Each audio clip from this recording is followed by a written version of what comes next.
cough is a common symptom with which the children present to pediatricians in office practice. And it is known that about 30% of children will have cough. 30% of children will have cough at any point of time. Therefore, it's a very, very common symptom. And we will see how to approach cough in this module. And first of all, we'll see, this is a brief outline of my presentation. First of all, we'll see the basics of cough and how we classify cough. And then we move on to evaluation of cough in outpatient setting, office practice. Then the most important point is we have to identify the underlying cause. Therefore, we have to identify pointers that will indicate an underlying cause. We'll see that.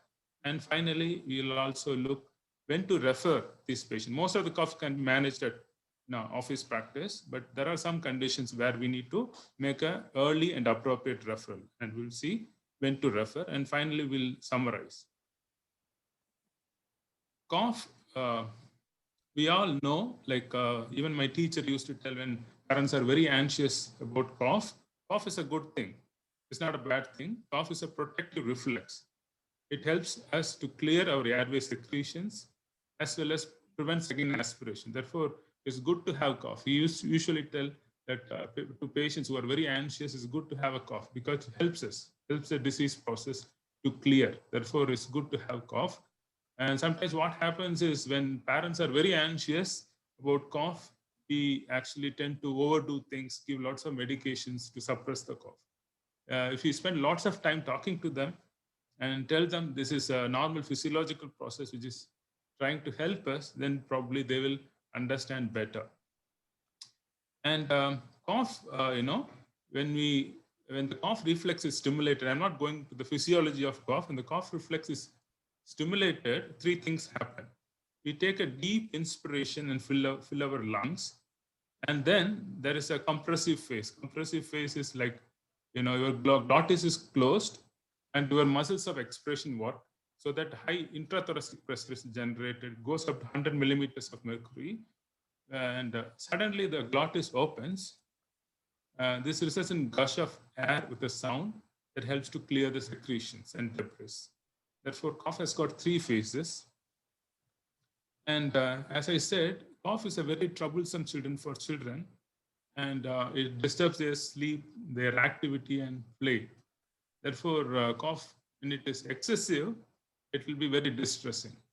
And it is distressing for the parents as well. Because if it is chronic, they think something very serious is happening for my child. They fear something sinister. And other thing is they will have sleepless nights. They have to go to work. They have to do their daily activities because of cough. The entire family will be affected. Therefore, our responsibility is not only to treat the cough, and it's important to allay the anxiety of the family as well. Cough is classified based on the duration of cough. Acute cough is anything that lasts less than 2 weeks. And we have the chronic cough, which lasts more than 4 weeks. And anything in between is subacute. Anything between 2 to 4 weeks is subacute. There are different classifications. This is the simplest one I came across. And as I said, we have to identify the underlying cause. Based on that, if we find a etiology, we call it specific cough. If you're not able to identify the etiology after extensive evaluation, we call it non-specific cough. And finally, by the nature of cough, is it a dry cough or wet cough? Wet cough is something comes from the chest. We say chesty cough. And dry, we usually refer to upper airway issues and allergic problems. Therefore, this is another classification. And when we come to the evaluation of cough, it's important to take a detailed history and do a thorough physical examination. By the end of it, we'll know where is the lesion and what is the lesion. History should concentrate on onset. Onset means when it started, how it started. Is it a sudden onset or a slow onset? As well as the duration. I said for classification itself, the duration is very important. And then we have to ask whether it's a dry cough or a wet cough. And we have to ask the quality of cough. Whether it's a barking quality, it means like something coming from the larynx. A woofing, you have the diagnosis. Or a VC cough, you have the diagnosis. And we should also know the aggravating and relieving factors. response to medication. This is particularly very important if you are treating an asthmatic.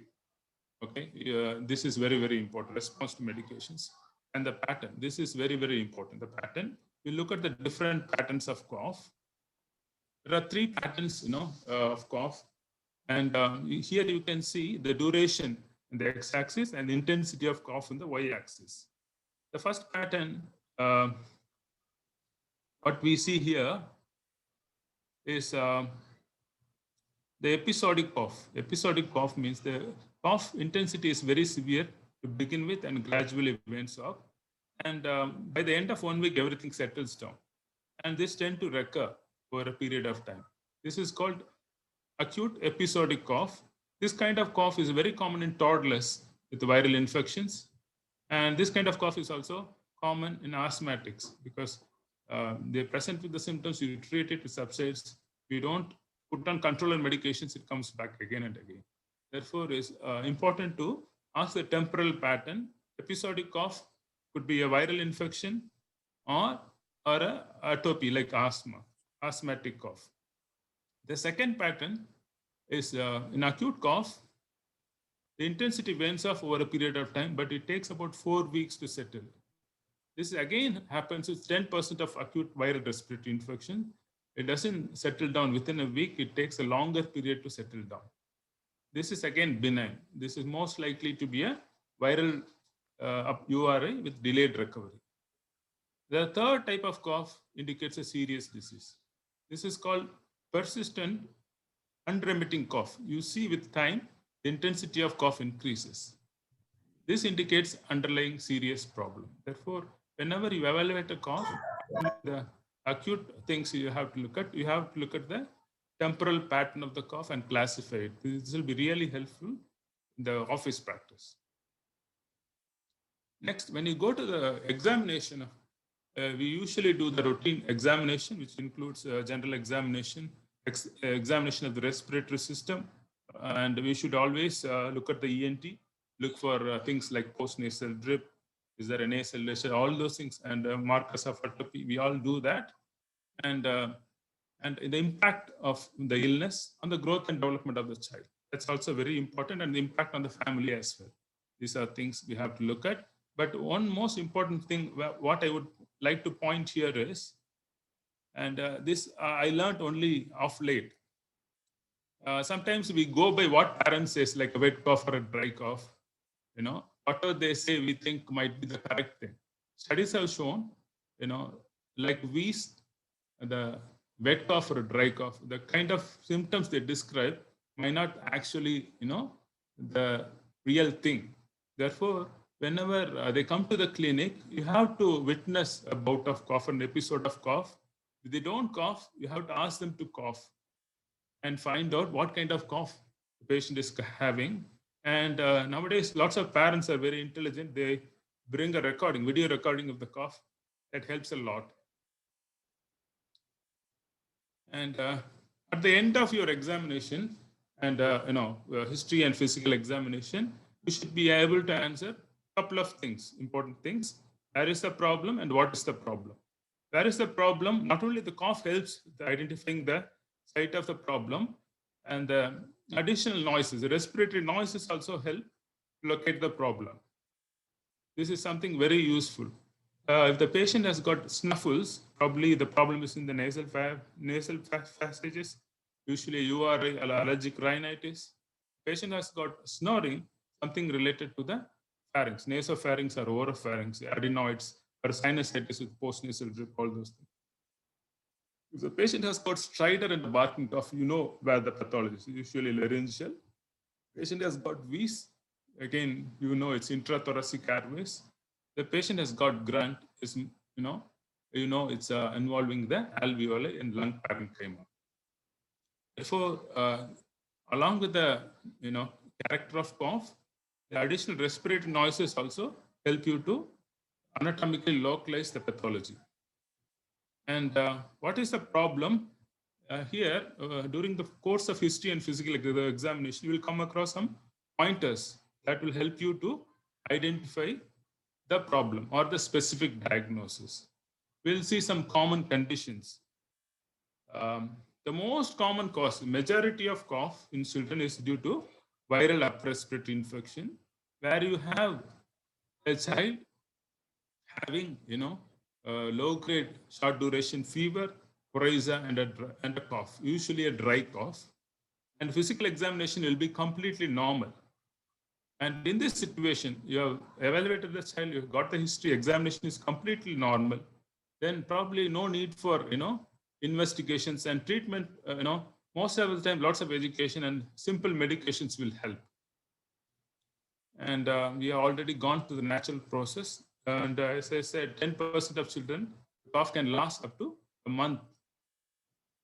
The important thing is we should not miss out. When you do a fast examination, it's important to count the respiratory rate.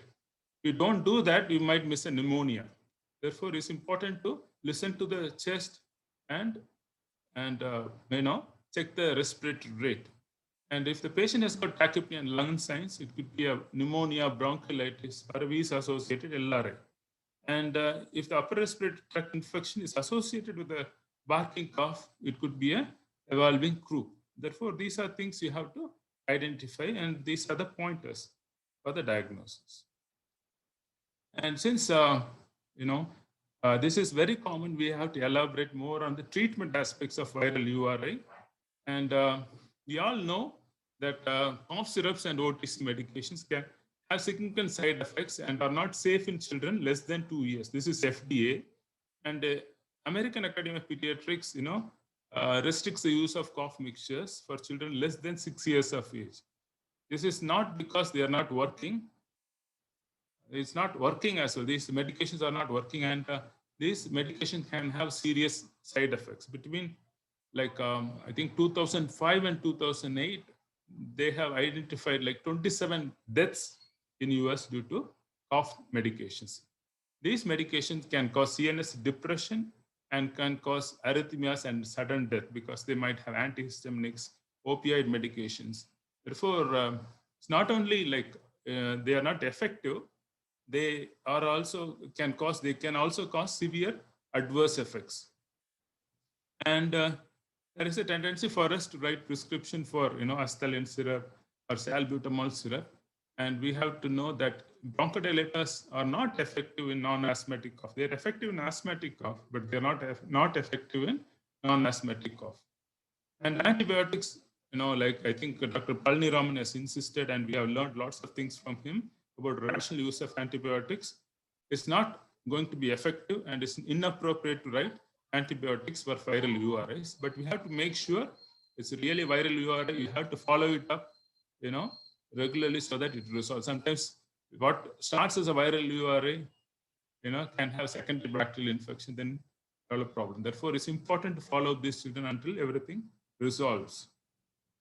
And there are studies from 2007, showing that honey, buckwheat honey and honey may be helpful to reduce cough. And studies have shown it, honey improved nighttime cough and improved sleep of parents as well as children. Therefore, this is something you can try. 1 to 2 teaspoons of honey at bedtime for 3 days have been used in lots of studies, and they have showed improvement with that. And beware, honey is safe, but there are some side effects as well. Honey could not be used in children less than 1 year of age because of risk of botulism. And if you use honey frequently, there is also a risk of dental caries. These are something you have to keep in mind. And I think the most important part, of treating a cough due to viral respiratory infection is education. Therefore, we have to spend time to tell them this is a benign condition, self-limiting condition, and we have to explain whatever the diagram I have shown, the natural course of the disease, and we have to make sure to use this in a consultation for talking about avoidance of smoke exposure. If somebody is smoking at home, cough is going to be severe, there is a risk of asthma, therefore we have to use that. And we have to identify if there are any irritants, if they are using incense or something like that, you have to change that practice. And we have to identify we have to tell them warning signs of worsening as well. And we all know that, cough hygiene is very, very important. And now we are teaching our no, our patients about cough hygiene because of COVID. Lots of parents have learned this, but we should make a routine, about respiratory hygiene and cough hygiene, how to cover their face and nose when they sneeze and cough. And second group of the vast majority I said is viral respiratory infection. And second group is atopic child. Atopic child, it could be a preschool wheezer or a bronchial asthma child with bronchial asthma. Here, the diagnosis is a three-step process. Usually, they will have recurrent episodes. Second, they will have airway obstruction. Airway obstruction is nothing but wheeze. You have to demonstrate wheeze. And third thing is they should have some bronchodilator response. Therefore, you treat them, they have to respond. If they don't respond, it could be something else. Therefore, you have to rule out alternate diagnosis. Therefore, three-step process, recurrent episodes, and there should be wheeze, and there should be bronchodilator response. Isolated cough as a presentation of asthma is very, very rare. Therefore, you have to be very careful, when the patient has got isolated cough to, make a diagnosis of asthma. The wheeze, again, is not going to be present all the time. Therefore, it's important, whenever a child has wheeze, it's important to document the wheeze. Therefore, lots of importance is given to physician diagnosed wheeze. Therefore, if you have documented, if they go to somebody else, they will also have a look and see, and this patient had wheeze before, and they have given bronchodilators, the patient has responded. Therefore, it's easy for the other person also to make the diagnosis. Therefore, whenever you have, we listen to wheeze, don't give just prescription, just write in the notes, patient had wheeze and responded to bronchodilators. That's very, very important. Do we need to do investigations for atopy? Definitely. We have to do an investigation. That's a chest X-ray. This is something we need to do because we might miss out. This is a child with foreign body and treated as wheeze. The child has got collapse. Therefore, rule out alternate diagnosis, we definitely need to do a chest X-ray, or sometimes it's better to have a baseline X-ray as well so that we don't miss out on things. Spirometry is not absolutely essential because not every clinic will be having a spirometry. The facilities are limited. Therefore, whenever you have access to spirometry, in children more than 6 years of age, try to do a spirometry and objectively document what I have said, like airway obstruction and reversibility. That can be done clinically as well. But if you have facility for this, you can do it. Therefore, it's not necessary to refer all asthmatics for spirometry. But if you have facility, do it. Treatment, I'm not going into treatment of asthma. Treatment, we all know, is inhaler medications, both controllers and relievers we have to give. And lots of atopic children, about 60 to 80% of asthmatic children can also have allergic rhinitis. And allergic rhinitis can happen, alone as well. Therefore, in children with allergic rhinitis, they can have cough as well because of postnasal drip. And in that situation, antihistaminics are helpful. I prefer giving non-sedating antihistaminics. And in severe cases, we might need to use nasal steroids.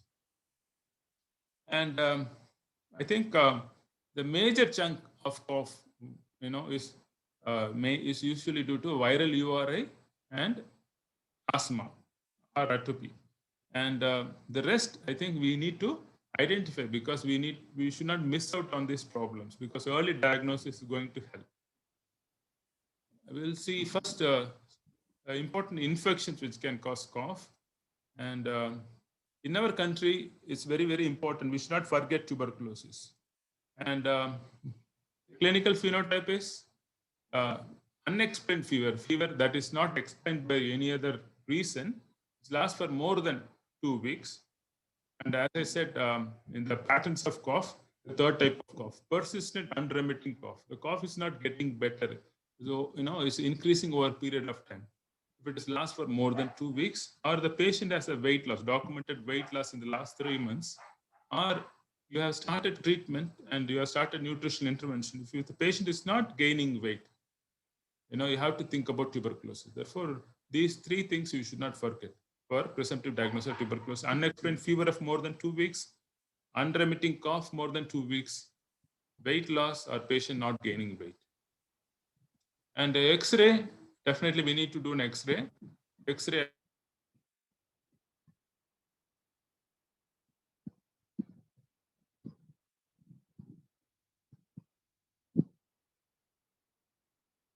miliary lesion, and older kids can have cavitated disease.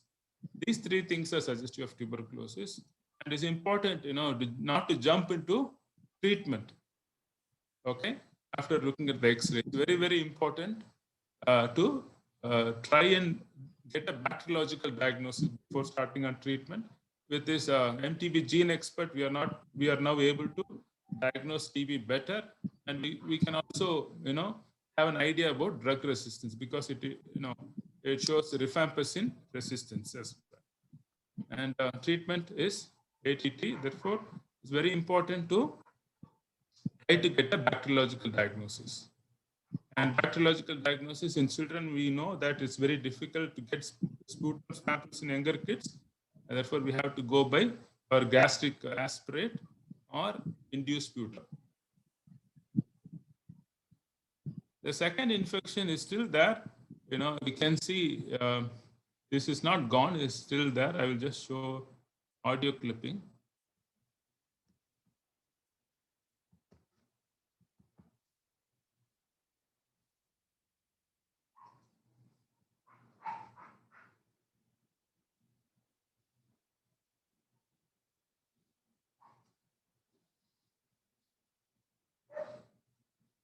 Yeah, I think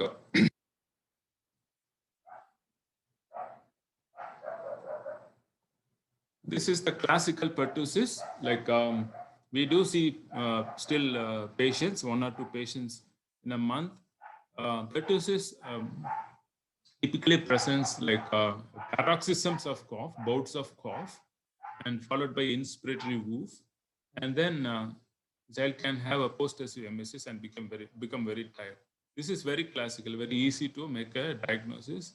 And therefore, if a bout happens at your clinic, it's great. Otherwise, parents will definitely bring a video of the cough. It's a very easy diagnosis to make. But we should also know that there are atypical presentations of pertussis, especially young infants, less than 6 months or less than 3 months. They can present just like with apnea, cyanosis, gagging, all those things. Therefore, young infants having apneas or cyanosis or gagging-like episodes with cough, probably, again, we have to check for pertussis. And in fully vaccinated and older kids, they can just present like any other cough. It could be, it could be just a non-specific cough. Therefore, there are studies which showed that patients having non-specific cough, the serology was positive in 25 to 30% of patients for pertussis. Therefore, pertussis is still there. We have to, in any child with chronic non-specific cough, we should consider pertussis. And if you have a classical, paroxysm with the inspiratory woof, it's easy to make a diagnosis. And nowadays it's available everywhere. You have to do a nasal swab and send it for PCR to get the diagnosis, like very fast. And the diagnosis and the pickup rate is quite high earlier in the disease. First 2 weeks, the pickup rate is quite high. Later on, you might not get it.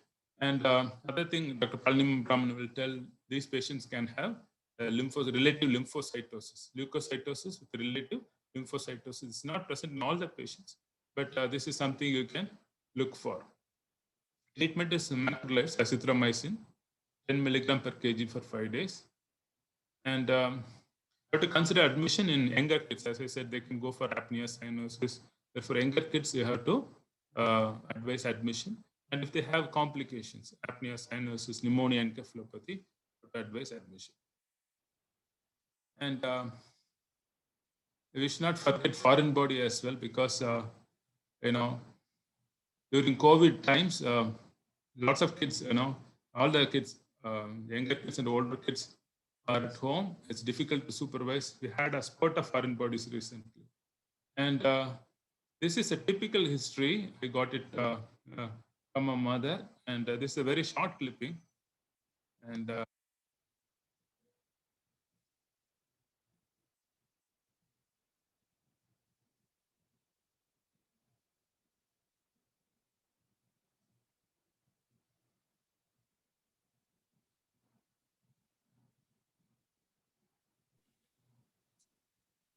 There are 3 points, this mummy makes actually. திடீர்னு, this is sudden onset, திடீர்னு. And தொண்டை அடைச்ச மாதிரி இருந்தது. There's a choking sensation, a choking episode. அதுக்கப்புறம் ரொம்ப கஷ்டப்பட்டு இருமுனாங்க.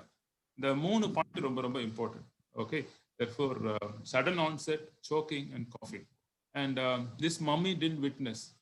Most of the times, if parents are seeing babies doing something, they will actually avoid the choking episode. And these choking episodes might not be witnessed in more than 50% of the times. Therefore, mummy, if she tells the child put the nut on the, so a nut and swallow then choke, it's easy to make a diagnosis. But most of the times in the sense almost 50% of the times, these episodes are not witnessed. Therefore, you have to go by this mother. If she says sudden onset, and even the choking she might not have witnessed, and some parents might not have witnessed. If they say sudden onset of cough with respiratory distress, you have to give weight. You have to suspect foreign body.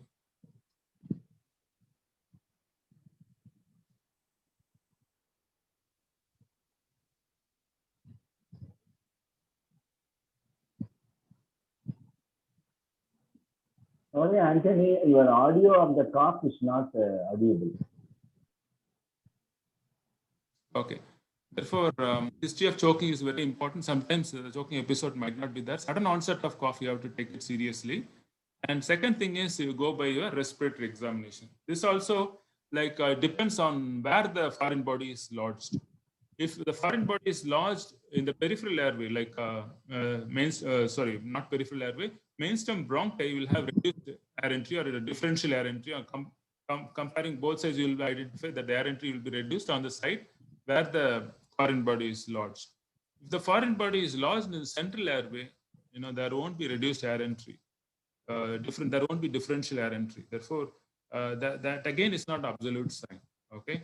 And in those situations, you hear a monophonic wheeze. Monophonic wheeze is wheeze which is of same quality, heard different intensity. Therefore, the same sound will be heard in different places. In asthma, you'll hear the quality of wheeze sound will be different in different places because there will be variable airway obstruction in different places.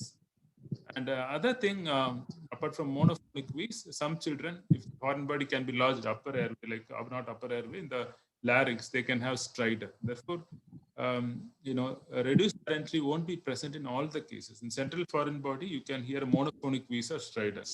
And the third thing is X-rays. X-rays, again, the location of foreign body decides as well as the degree of obstruction. If it is a partial obstruction with valve mechanism, you get an obstructive emphysema. In this patient, you see obstructive emphysema on the left side. Okay, and the heart is shifted to the right side.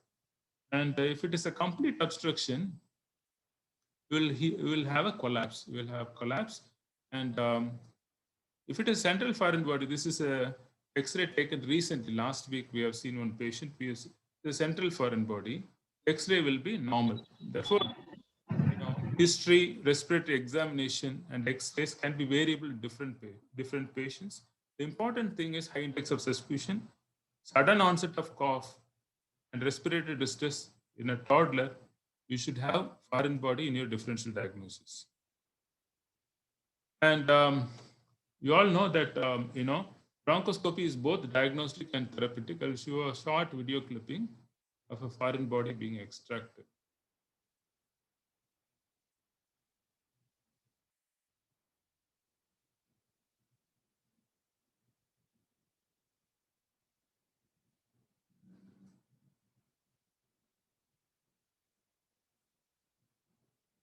So groundnut being extracted with a basket device from the right main bronchus. Therefore,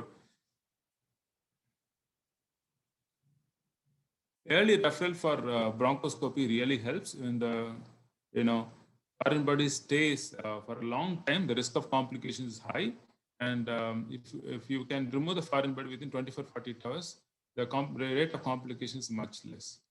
And apart from foreign body, in case of cough, you have to think about neighbors. As I said, like we have the gastrointestinal tract. Therefore, things can come from the gastrointestinal tract as well. Therefore, aspiration syndromes can be from above or due to anatomical defects or from below. And neuromuscular patients, if they are coughing, you have to think about aspiration. because their swallow coordination won't be good. Therefore, neuromuscular patients who have poor swallow, they can aspirate. And anatomical defects like tracheoesophageal fistulas, and they can aspirate, and they will have usually feed-related symptoms. And GERD also, there is a risk of aspiration.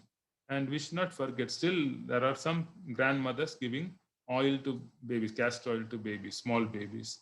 They can come with cough and aspiration syndrome. And for swallowing dysfunction anatomical defects, we do video fluoroscopy. Therefore, these patients might require referral for video fluoroscopic swallow study. And for GERD, if facilities are available in your nearby tertiary center, can do PA study or manometry. PA study with manometry. This is one of our patients, infant, who presented with recurrent episodes of cough bouts associated with feeding, and we did video fluoroscopy. You can see the contrast, the tracheobronchial tree. You can see the contrast in the tracheobronchial tree, and this is bronchoscopy of the patient. Just above the carina, you can see the fistula, the tracheal part. And another neighbor is heart. Very rarely, it's not very common, very rarely cardiac diseases, can cause cough, especially if the child has got pulmonary edema, can present with cough. Some vascular rings, because of compression, they can present with cough. And the other thing is, children can aspirate their own secretions from the upper respiratory tract, postnasal drip.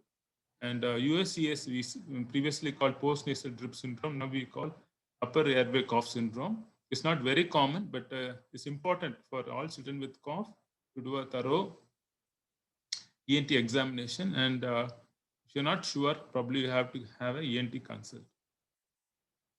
And others, this is this type of patients come once in a while. They come with a big file, and the parents will be very anxious, but the child won't be very anxious. And this is the cough you get.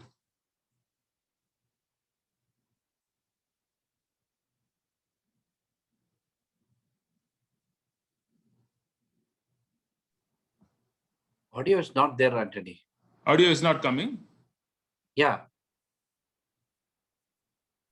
It's not coming, audio? Audio not coming. Okay, sir. This is... All the cough, it is not coming. Okay. Let's see. Check.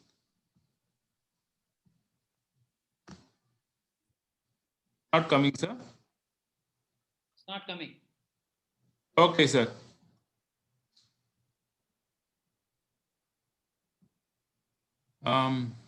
This is kind of cough where, like repetitive barking cough, especially in a child, who is more than 6 years of age and adolescents. They come with the repetitive barking cough. They cough lots of times in your clinic. Parents will be very anxious. They'll be having a file with lots of investigation, including the CT scan, come to you. They have been to lots of doctors for a few weeks, and the cough is not settling down. The only thing that makes the cough settle is sleep. While the child sleeps, there is no cough, and your examination will be completely normal. And this is usually a diagnosis of exclusion, and this is previously called habit tick cough. Now they call it somatic cough syndrome. And as I said, this is a repetitive barking cough, subsides once sleep, and there is a lack of distress towards the cough by the patient. It's called labile indifference. And usually, like if you do some basic investigation like the X-ray and do a thorough clinical examination and try to reassure the parents as well as and do counseling with the child, the cough usually settles. In case if you feel the child might have a comorbid anxiety or depression, child will require referral to a psychiatrist. And this is a summary of the approach to cough. And anything, as I said, this is more of chronic cough. Any cough lasts for more than 4 weeks, we call it chronic cough. As I said, we have to identify the thoroughly check and identify the underlying diagnosis. If you are able to make the underlying diagnosis, it's called specific cough. And even though if you make the diagnosis, there are some conditions that require referral for further evaluation and treatment. That for these patients, you have to refer. Or if you treat the cough and if the cough is not improving, definitely you have to refer.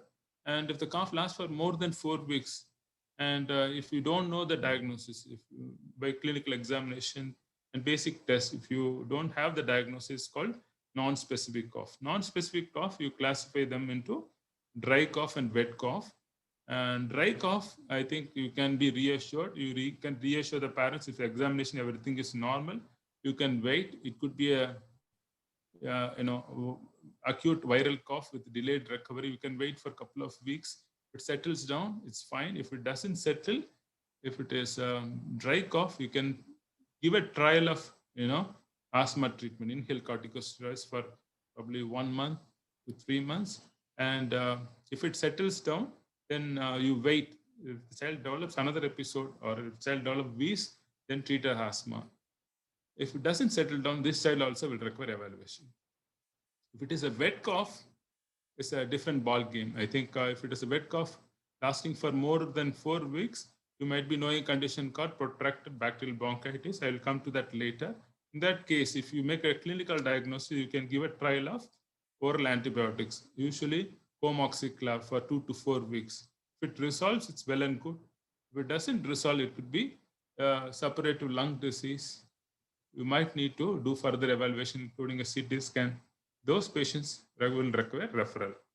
And a little more on protracted bacterial bronchitis. Protracted bacterial bronchitis is common in younger children, less than 6 years of age, and usually presents with wet cough, and chest. There won't be any wheeze or any other chest signs. They will have just wet cough. And on examination, there should not be any indication of any other specific disease or a specific cause. Therefore, just wet cough. Examination has to be normal. And then you can give a trial of antibiotics. And the cough usually settles within 2 to 4 weeks. And it's a retrospective diagnosis. Therefore, you can, if the patient has got 4 weeks of wet cough, clinical examination normal, you can write probable PBB. Only if it resolves, you can come in the diagnosis complete. Therefore, it's a more of retrospective diagnosis. And I have told there should not be features of or pointers for specific disease. The specific diseases are the diseases that cause suppurative lung disease. The important ones are mucociliary disorders, immunodeficiency, aspiration syndromes, and congenital anomalies. And I think we have talked about other conditions. Brief word about cystic fibrosis. This can present, as wet cough in the first year of life. You have to remember these patients, are there, and it's not very common that they are there. And if you diagnose them early, you can make lots of difference to their lives and the parents. I've got families with two patients with cystic fibrosis. They're finding it very difficult to cope with the condition. Therefore, if you make a diagnosis, you can give genetic counseling.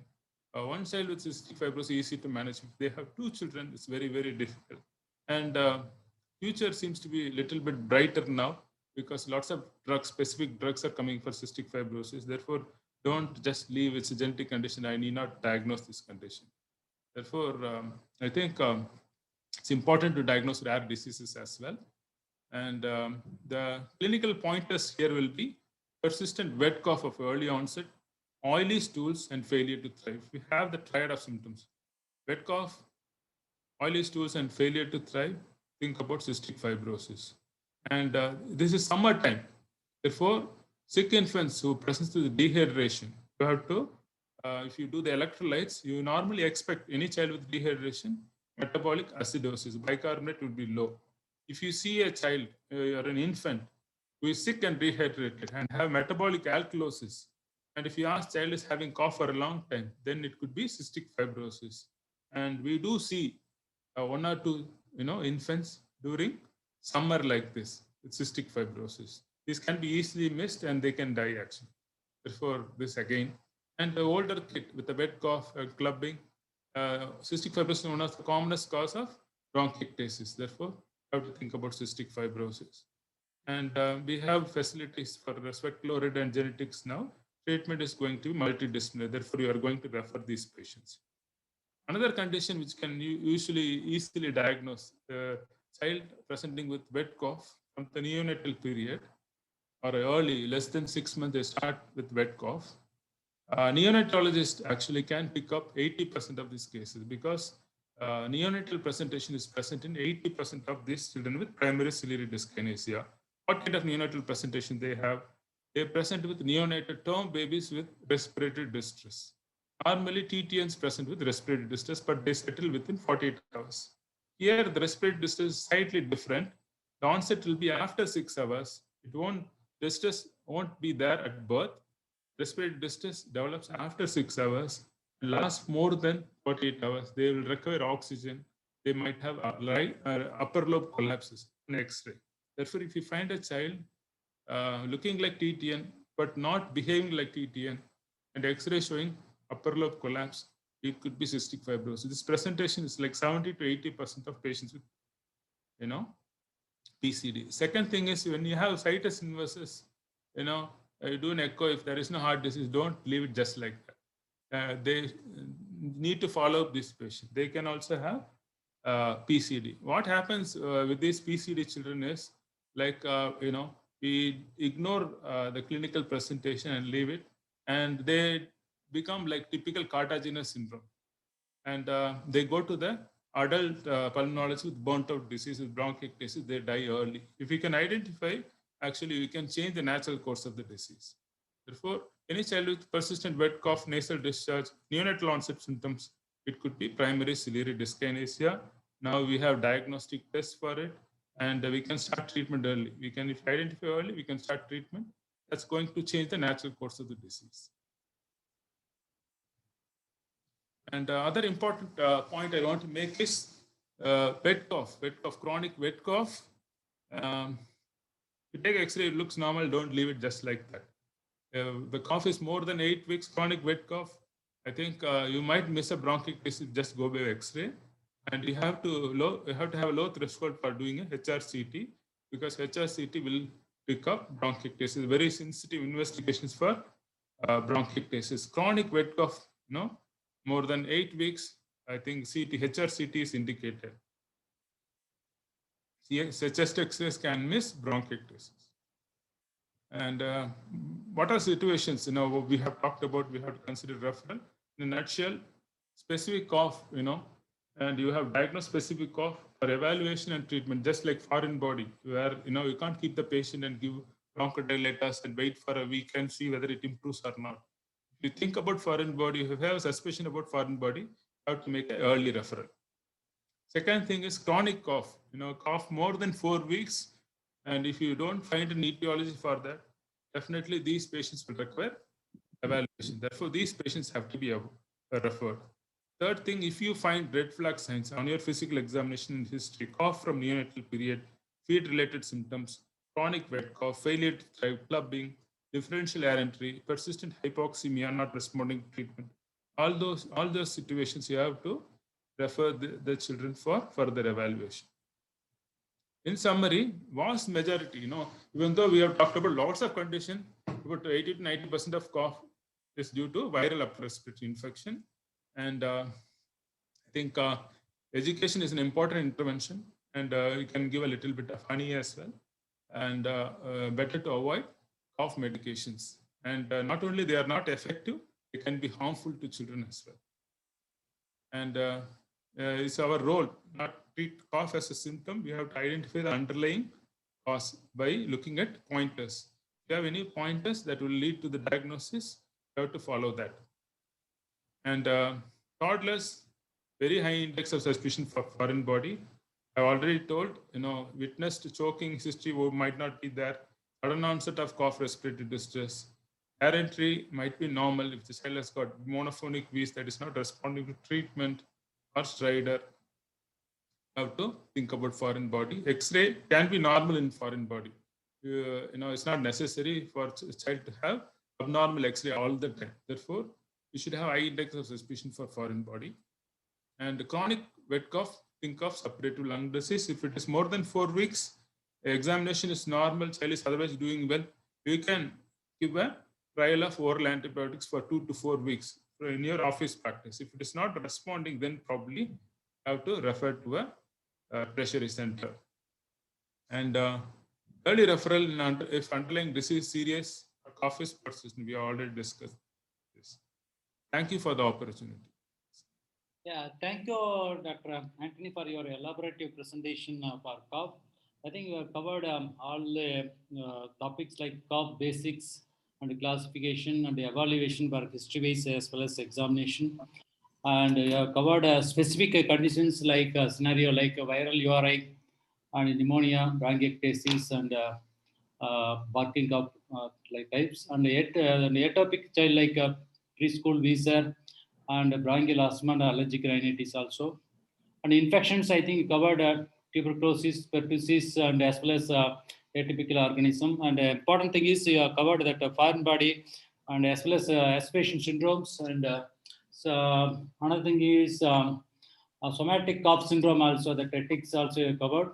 And finally, at algorithmic approach to chronic cough. And what are the conditions you have to consider chronic wet cough like a protracted bacterial bronchitis or things we have to consider for persistent cough, you have to cover antibiotic. And cystic fibrosis, yes, is, even though rare, we have to consider. And another one is primary ciliary dyskinesia, and another one is bronchiectasis. And finally, is when to consider referral, what are the red flag signs. I think you have covered extensively. And I think now we are having questions, chat box.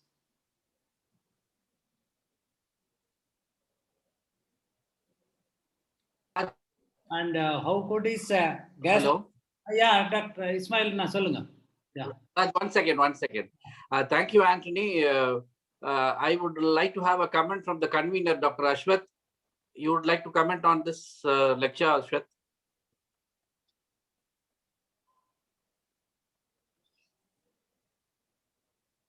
Hello? Yeah, I'm here. Thanks, Dr. Antony. I think you fulfilled a long need. Not audible, Ashwath. Other chronic cough syrups, we have all in our own practice made these mistakes of writing meaningless formulas and multiple combinations of varying compounds. I am very happy that you've given the message loud and clear that the education, parent education is the best drug, and we ourselves have to be aware of how much harm we can do both for these children by giving them unnecessary medications. Thanks a lot. I think you managed the time and the slides and the messages beautifully. Thanks again. Thank you, sir. Thanks. Thank you, Dr. Antony, for doing a wonderful job. Now you can take up the questions. Raj, over to you. So how would this gastric aspirate but tuberculosis gene expert? Sensitivity and specificity. Is one sample adequate? Dr. Viswanathan, EB member from Chennai. Sir, I think the gene expert, sensitivity is around 30 to 40%. It's not 100%. Therefore, if one sample is negative, but you have a high index of suspicion, you have to go for a second sample.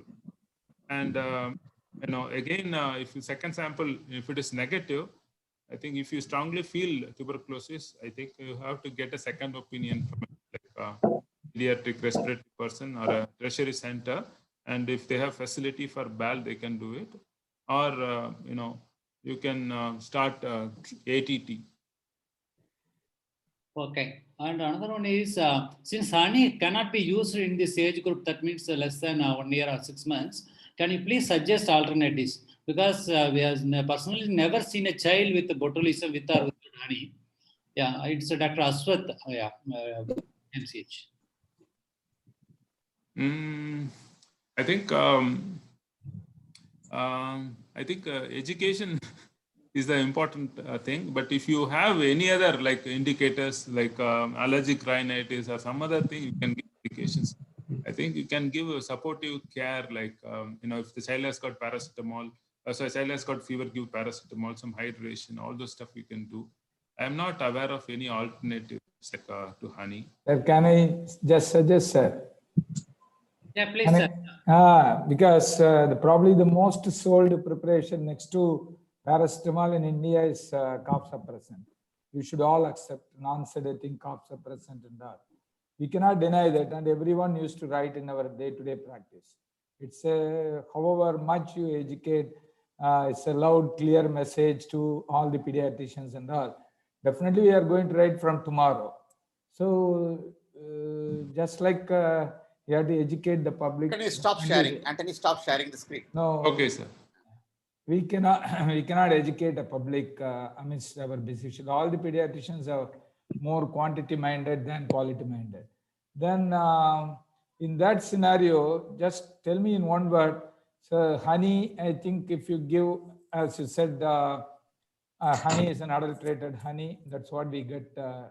And there is a little chance for botulism. I have seen a little older child with botulism, whom we ventilated. But just give us one word that this can be suggested to the parents as a cough suppressant, because the parents want the symptoms to be suppressed more than anything. You cannot be educating them. Okay. I think I will ask Dr. Palni Raman, who is known to practice very ethically. What kind of? He is also asking the same question. That's why I asked. For less than 1 year. He has also put the question in the chat box. Can I say, with the permission from the convener, Yeah. as per the IMNCI, less than 6 months, absolutely no cough syrup is indicated. But these two children with, as you said, the upper respiratory, the leaky nose, the postnasal drip, they do well with the steam inhalation. As a part of steam inhalation, I do well holding the infant in the mother's, shoulder. And I asked someone to take the, the flask and open the lid, filled with hot water. This steam, would really get, the coughs are very well, relieved with the steam inhalation. Let me have one queries, Dr. Antony and others and convener. Dr. Rajendran, Yeah. allowed? Please, yeah. Sir, Dr. Antony, it was a very good lucid presentation. Happy you have mentioned about the neonatal cough. Neonatal cough is pathological unless proved otherwise. As you mentioned, it's a ciliary disease, can be easily picked up, and cystic fibrosis can be easily picked up in the neonatal period. And my one suggestion, like antibiotic, we are fighting, and no antibiotic in my prescription, like that. There is a Telangana, there is a module is going on. Like that module, we can no cough syrup in our prescription. It is against the commercial things. It is totally against, as you, Dr. Raju sir mentioned, without cough syrup, our prescription or our parents won't agree that we are a doctor. Yeah, they won't go out. Sir, the thing is, the thing is, Yeah, Antony, please. yeah. The thing is, I have seen personally, like a child recently, who presented with SVT in a life-threatening condition, turned out to be some ephedrine in the cough syrup. Therefore, there are situations I have, I have personally heard of, babies dying. Actually, I have got personal experience dying because of giving antihistaminics, and sudden cardiac death could be narrative. Therefore, it's not. Important. It's also important to think about the safety of the children. We have to give something, but it doesn't mean you have to harm the children. Therefore, lots of deaths have been reported. Therefore, we have to be more scientific, and and if it is absolutely necessary, we can give specific medication. If you have allergic rhinitis, we can give probably antihistaminic. And if the patient, if you think is a atypical pneumonia or a chlamydial infection in less than 6 months, you can give azithromycin. Therefore, it's not a must to give cough medications, which might harm. And I have personally seen as well as even SVT in infants. Therefore, you might have more experience. Therefore, cough medicine is not as safe. Let us avoid cough syrup, sir. As you mentioned, some of the participants, they ask about the mucolytes and Montelukast. So this is what my suggestion. At least this bar for Ismail sir has come out with this cough module. Let us not prescribe cough syrup for another at least 1 week. Let us see. All our pediatrician, no cough syrup But in our prescription. one thing I wanted to share is the idea was this. I do agree with Dr. Raju sir. As in the peripheral practice, I think people never agrees. Whatever you try to sensitize them or you counsel them, whatever they say, they want an instant remedy and they want a medication from you. Tough to counsel them, but I think the message should be very clear to the practicing pediatricians that try to avoid the cough syrups and try to give something else. Thank you. Dr. Ambedkar used to tell before prescribing antibiotics, you have to think about the reason why you are prescribing the antibiotic. If there is no reason, you should not prescribe. Just like that, if you are prescribing something, it should be, and it should not do harm to the You patient. should also tell, think that patient is your child. Will you prescribe? Yes. That question may have to be in the back of our mind. Yeah. Sir, one more question to Dr. Antony. Anthony, this is the idea behind this program, because I want this thing to happen. Really, we need to sensitize the pediatricians. Sensitizing the pediatricians about the I think of the drugs, we will win at least if they think before writing a prescription whether it's absolutely necessary. If they go to that level, it's a success. Yeah. During this go for the one questions. comment, please. Raju, One comment. Rajendran. Yeah. 1 minute, one final question to Antony. Put it in a nutshell for the participant. Correct timing of X-ray, spirometer, and allergic tests. When you should do. Just as a crisp message, you please tell us. Yes, sir. If you are going to treat as asthma, I'll definitely do an X-ray before starting treatment. Okay. The spirometry is not absolutely necessary. If you have it, do it. Otherwise, it's not absolutely necessary. You can start treatment, because if you wait for spirometry, eventually the treatment might not get to the child. Third, allergy test is not absolutely necessary for all patients. It's only for selected patients. Therefore, you need not worry about allergic tests. Thank you. We'll go for the chat box. Raj, go ahead, Raj. We'll go for discussion. Okay. What are the specific pointers for ILD, that interstitial lung disease in children with regard to cough? ILD, like when you think of ILD, when a child has tachypnea, tachypnea, and hypoxia, the child has got hypoxia with cough, and if you sometimes you can hear wheeze if it is bronchiolitis obliterans. Sometimes you can hear very coarse crackles. Therefore, ILD, tachypnea, if there is cough with tachypnea and disproportionate hypoxemia, you have to think of ILD. From Dr. Silpa, a role of antihistaminic like fexofenadine in children with cough. And antihistaminic have a role if you can prove child has got allergic rhinitis. You have to know to differentiate viral URI from allergic rhinitis. Sometimes, most of the times, allergic rhinitis underdiagnosed. Most of them are treated like viral URI. Therefore, there are 4 cardinal symptoms of allergic rhinitis. One is nasal discharge, sneezing, nasal stuffiness, and nasal itching. And if out of the 4, the patient has got 2, you can make a diagnosis of allergic rhinitis. Then you have to classify intermittent, persistent, mild to moderate, or severe. If it is mild and intermittent, you can give antihistaminics. Antihistaminics will relieve the cough. Therefore, a mild form of allergic rhinitis, intermittent form of allergic rhinitis, you can give antihistaminics. Non-sedating antihistaminics works really well. Therefore, in those children, you can give fexofenadine or loratadine, all those things. Another question from Dr. Sivagurunathan: how to diagnose cough variant asthma? As I said, like you have to be extremely careful in making a diagnosis of cough variant asthma. Therefore, cough as isolated symptom of asthma is very, very rare. As I said, like if it is a dry cough, non-specific cough, and if it lasts for a longer period of time, then probably you have to think about a trial of treatment. If the patient responds to your treatment, then probably you can stop the treatment and wait if the symptom recurs. Definitely, a child will develop wheeze, sometime later. And the other thing I want to mention here is, even though if it is a cough variant asthma, sometimes you don't hear wheeze. Go through the records previously. Child might have had wheeze. Therefore, it's important to document the child had wheeze before. And when they present to you, it might be only the cough.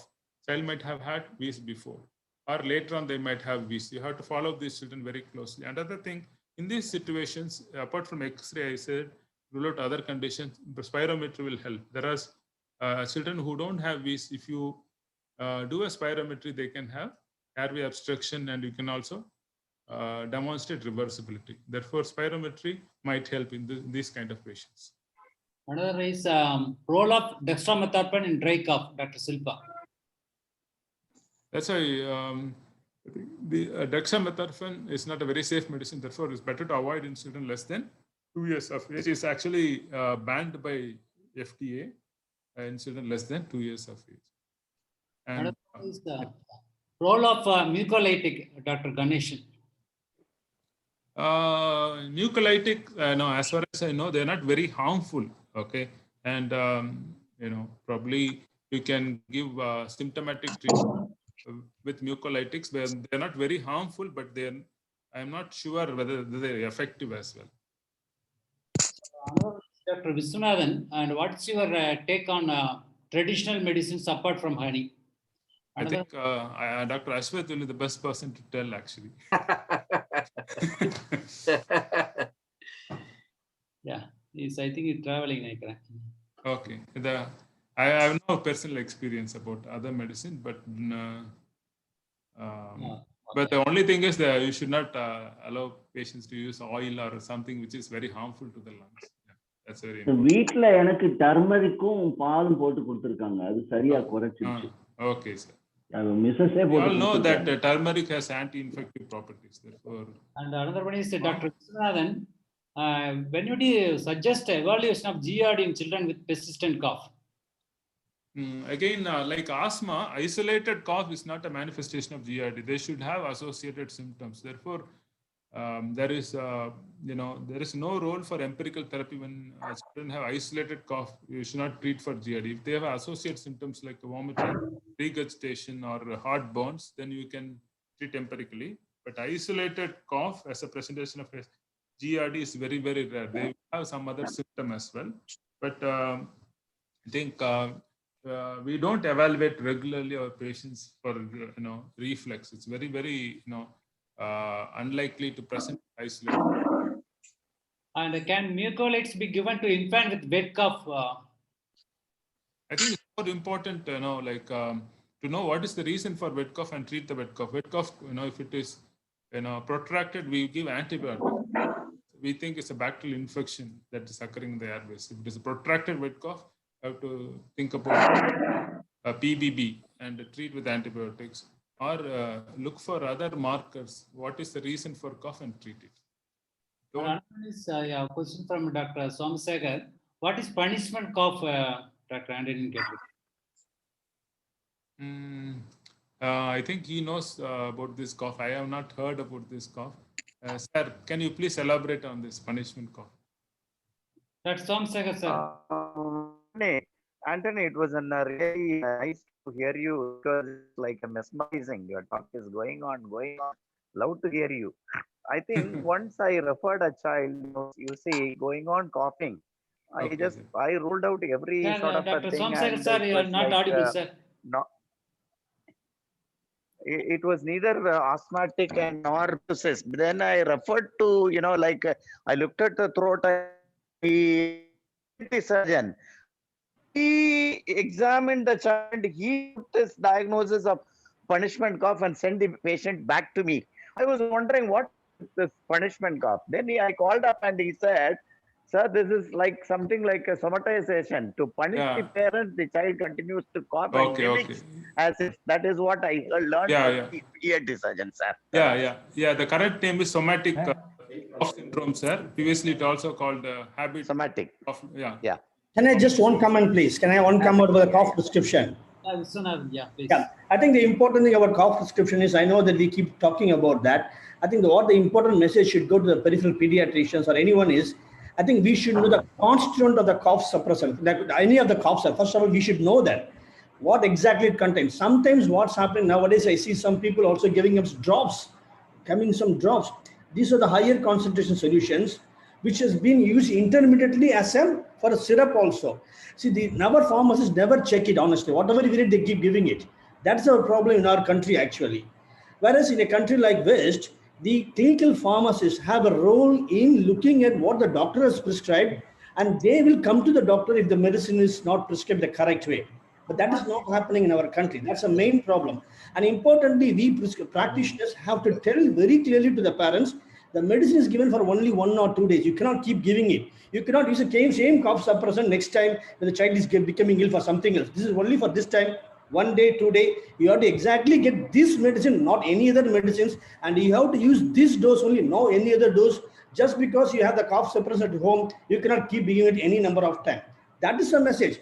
That if you say that you will be able to satisfy your parents on 1 day, 2 day, you are given some prescription. But most important is Antony told, we should try and not to give cough suppressors as much as possible. Yeah, that's an important point, Dr. Vishwanathan, because like what happens is they ask, sometimes they come for other symptom and they ask, give one cold medicine and cough medicine. Yes. And this happens. Dr. Vishwanathan and Antony, very careful and fall into the trap. Yeah, thanks. Yeah, one comment on this. Actually, as learned persons, I think both IAB and IAP should come forward to ban the OTP sales actually. Over the OTC, over the counter. I think most of the parents, they buy everything and they come to buy 3rd day or 5th day, they have 3 bottles in their hand already.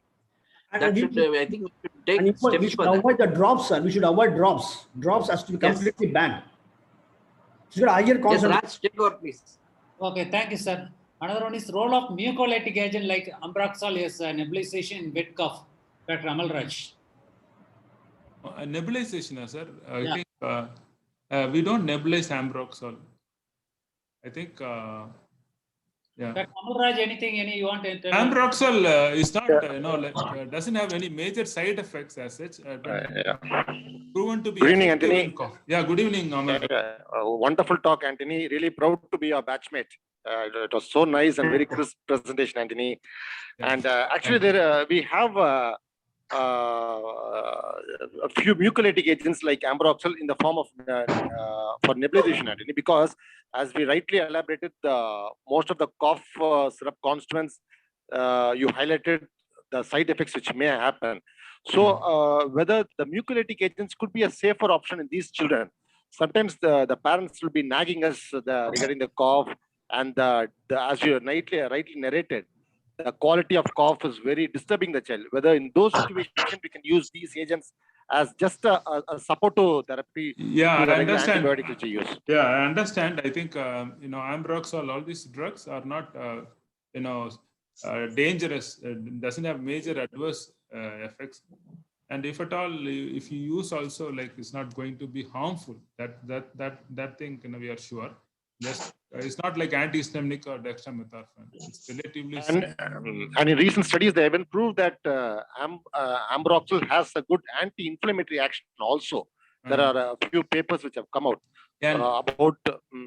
Yeah, but one thing. What is your take on that, Antony? I have experienced is like medications containing Ambroxol are a bit bitter, and children tend to vomit. That's the only one thing that practically I have come across. Okay, thank you, Antony. And our final question from the chat box: on the minimum age for starting Montelukast. Montelukast is not for like viral cough. We use it for asthmatic cough. Minimum age is 6 months, sir. After 6 months, we can use it. But while using Montelukast, I think previously we thought it's a very, very safe drug. But we have to we have to tell the parents to report if there are any behavioral changes and sleep disturbances. And if they experience these, we have to stop the medication. Dr. Amal Raj, N-acetylcysteine has to be used in PICU as a mucolytic. It is a recommended one. The aerosol nebulized form is available. We have not used mucolytic. Yeah. Thanks, sir. I think சொல்லுவாங்க ஆண்டனி வந்து என்ன அடிச்சாலும் சரி cough suppression கொடுக்கூடாது மாத்தி கேட்டாலும் சரி எத்தனை பால போட்டாலும் டிஃபென்ஸே வச்சிட்டு இருக்காரப்பா நோ காஃப் சப்ரஷன் எவ்வளவு அடிச்சாலும் தாக்கிட்டு இருக்காரு Okay. Yes, sir. Message has to be like Clear, Antony. think before prescribing, and medication has to be safe. We should not do harm. Yeah. Yes. Absolutely. Tobramycin nebulization is it in practice now for cystic fibrosis and chronic cough now? We do use tobramycin nebulization. It's a drug of choice for eradication of Pseudomonas. But first, it's a rational recommendation, isn't it? Standard recommendation. Any comments from anybody? Dr. Bali, please. Congratulations, Antony. It's a very simplified way of approaching cough. You have made it. Number two, as such, to be practical, it is with cold and cough medicine is a very big lobby in the country. It's very, very difficult to get eradicated. That is the number one leading thing in with respect to the economy. So only thing we have to educate our colleagues. And one thing is practically it is not possible as such not to write any cough syrups as such in the practice. That is, I don't think it is practically possible, number one. If at all, the only advice we can give to the practicing pediatricians is know what you are writing, number one.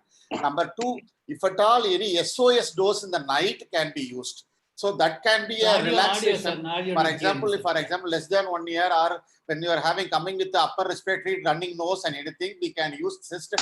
For example, in Jipmer, they used to regularly give, and we used to follow here also simple promethazine in the night as an anticholinergic and as well as a sedative effect. For the baby will be sleeping so comfortably, the mother will be sleeping comfortably, and that is not the round-the-clock medication. Just a SOS in the night when the child is troubling much, we can ask them to use. So like that dextromethorphan after 2 years. After 2 years, in the proper dose of 1 milligram per kg per day, we can use. That is, even a study has come in American Academy of Pediatrics about dextromethorphan, what is the dose, and the codeine has no role. So we can use, and that too only at nocturnal night dose. So we should know when to use and how to use and proper medicines. So this is my take on this.